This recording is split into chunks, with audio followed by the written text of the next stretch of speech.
La plupart des hommes ignorent que leur pénis vieillit au même rythme que leur cœur, leur cerveau ou leurs os. Négliger cette réalité diminue non seulement leur performance, mais érode aussi leur confiance, leur estime de soi et leurs relations intimes. Je suis docteur Héloïse, urologue et professeure de médecine forte de plus de 30 années d'expérience en santé masculine.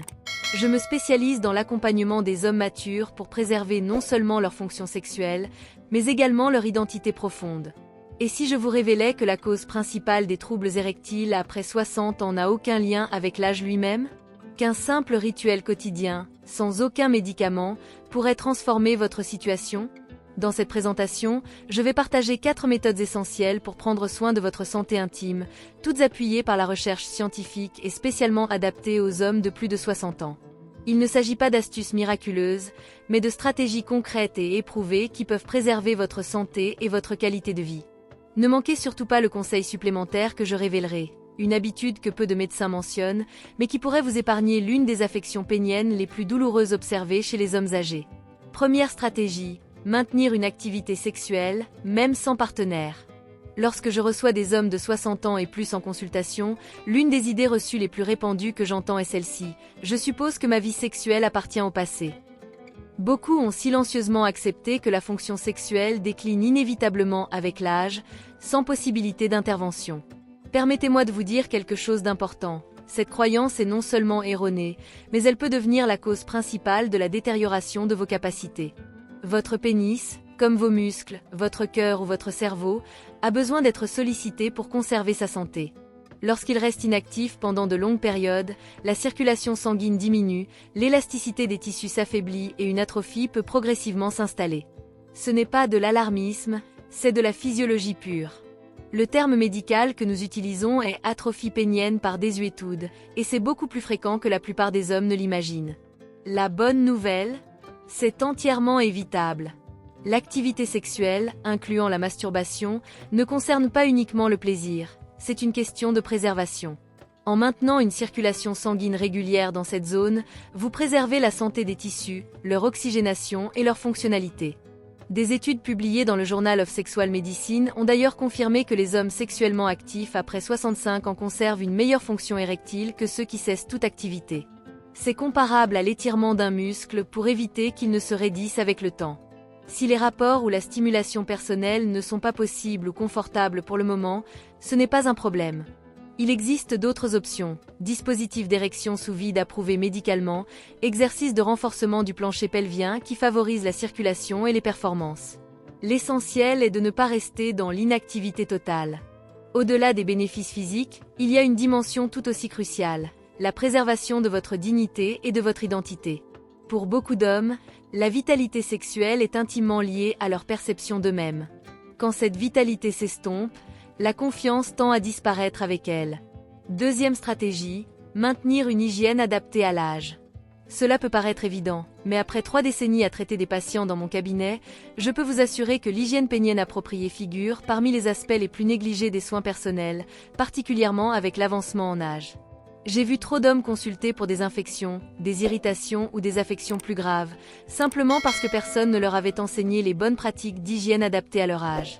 Il ne s'agit pas d'un problème de propreté, mais de méconnaissance des changements corporels liés à l'âge et de l'adaptation nécessaire des soins.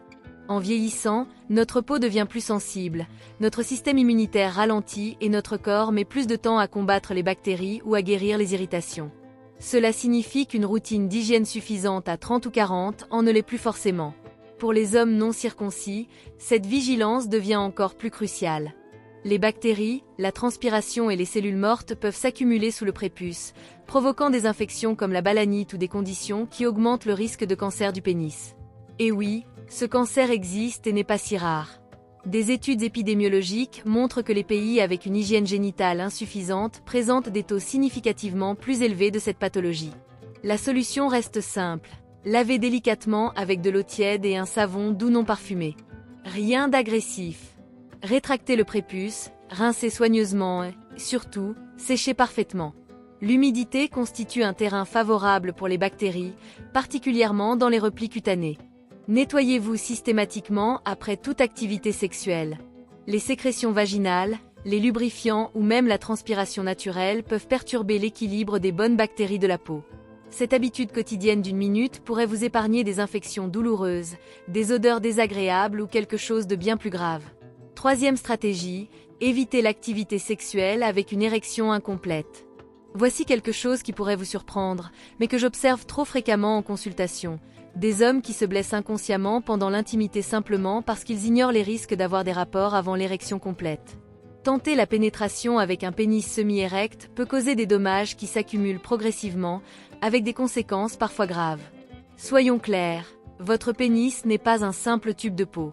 C'est une structure délicate composée de vaisseaux sanguins, de tissus spongieux et de muscles lisses. Lorsqu'il n'est pas complètement rigide, il manque du support nécessaire pour supporter la pression. Forcer son fonctionnement prématurément peut provoquer ce que nous appelons des microtraumatismes, de petites lésions internes qui peuvent ne pas causer de douleur immédiate, mais qui forment graduellement du tissu cicatriciel sous la surface.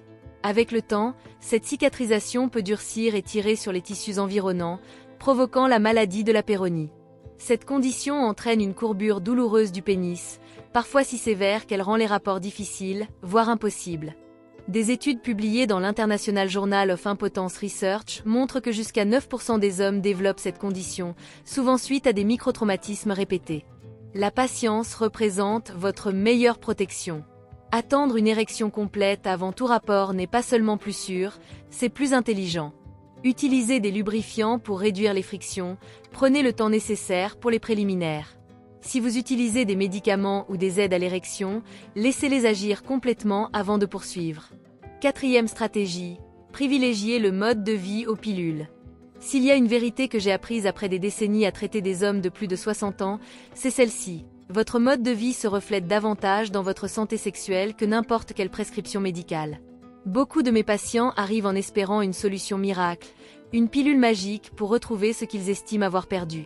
La réalité, aucun médicament ne peut rivaliser avec le pouvoir d'habitudes saines et cohérentes. Votre mode de vie pilote tout, de votre circulation sanguine à vos niveaux hormonaux, en passant par votre acuité mentale et votre capacité à performer. Le lien entre mode de vie et santé sexuelle n'est pas anecdotique, il est biologique. Les érections dépendent d'une bonne circulation sanguine, et cette circulation dépend de la santé cardiovasculaire.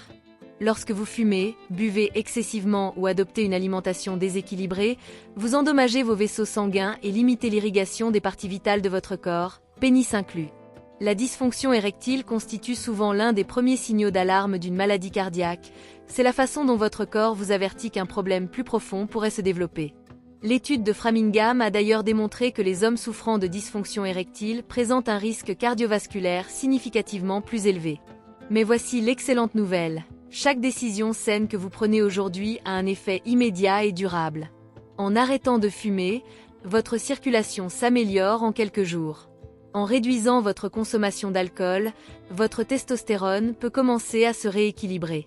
En marchant 30 minutes quotidiennement ou en consommant des aliments favorisant la santé vasculaire, baies, légumes à feuilles vertes, poissons gras, vous ne prolongez pas seulement votre vie, vous l'enrichissez. Conseil supplémentaire, dormir sans sous-vêtements.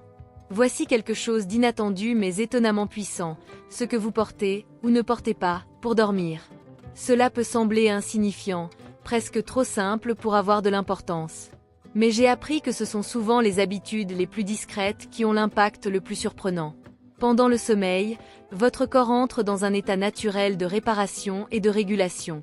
Chez les hommes, ce processus inclut des érections spontanées nocturnes, quelque chose de parfaitement normal et même essentiel pour maintenir les tissus érectiles sains et oxygénés. Lorsque vous portez des sous-vêtements serrés, particulièrement des slips ou des pyjamas ajustés, vous pourriez comprimer involontairement votre pénis pendant ces érections nocturnes. Avec le temps, cette pression peut provoquer une irritation des tissus, une réduction du flux sanguin et, dans certains cas, la formation de cicatrices internes pouvant mener à la maladie de la péronie. Choisir de dormir nu ou avec des boxeurs amples donne à votre corps la liberté de se réparer naturellement, sans friction ni compression inutile. Ce changement apparemment mineur peut faire une différence considérable pour préserver le confort, la fonctionnalité et la confiance. Conclusion. Je comprends que pour de nombreux hommes, particulièrement après 60 ans, aborder la santé sexuelle puisse sembler inconfortable ou même futile. Mais la vérité est que votre relation avec votre corps ne s'arrête pas avec l'âge, elle évolue, et la façon dont vous en prenez soin maintenant compte plus que jamais. Ce dont nous avons parlé aujourd'hui, maintenir une activité, préserver une hygiène adaptée, se protéger pendant l'intimité, adopter un mode de vie sain et même dormir sans sous-vêtements, ne sont pas que des conseils médicaux. Ce sont de petits actes d'estime de soi qui renforcent votre dignité, votre vitalité et votre connexion avec vous-même. J'ai eu le privilège d'aider d'innombrables hommes à redécouvrir la confiance en leur corps. Non parce qu'ils recherchaient la jeunesse éternelle, mais parce qu'ils ont décidé de prendre soin d'eux-mêmes et de traiter leur santé sexuelle comme une composante importante de leur bien-être global. Vous n'êtes pas seul si vous avez lutté en silence ou si vous ne savez pas par où commencer. Il n'est jamais trop tard. Chaque jour offre l'opportunité de faire quelque chose de différent, de prendre une meilleure décision et de reprendre le contrôle. Votre santé ne définit pas votre valeur, mais elle reflète l'attention que vous vous portez. Lorsque vous prenez soin de vous de ces manières simples et puissantes, cela se manifeste dans votre démarche, vos relations et votre ressenti intérieur. Si ce contenu vous a été utile, n'hésitez pas à vous abonner pour recevoir plus de conseils sur la santé masculine, car prendre soin de soi ne devrait jamais être source de honte, et vous n'êtes jamais trop âgé pour commencer.